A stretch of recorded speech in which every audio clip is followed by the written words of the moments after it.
Good day, ma'am and sir. My name is Meridane Penaranda, 32 years old. My height is 153 cm and my weight is 61 kg. I am a Christian and I am a high school graduate.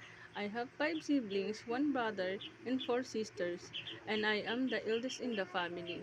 I am a single mother. I have 3 kids, one girl and 2 boys, aged 14, 10, and 2 years old. My mother will take care of my children while I work in Singapore.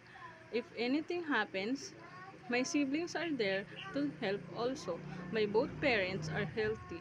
I have experience working in the Philippines for 4 years, 2018 to 2022. I'm taking care of 2 children aged 5 and 3 years old.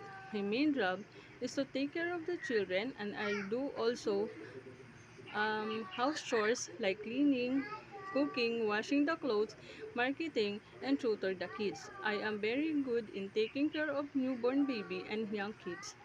I cook porridge for the baby and also make mashed potato, vegetable soup, fish soup, and meat soup.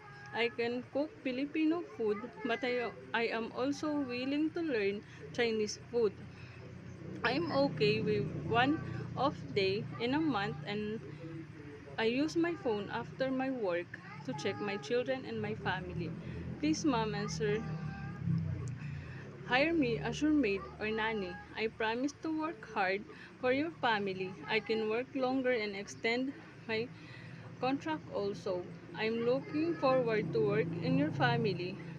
Thank you, mom and sir. God bless.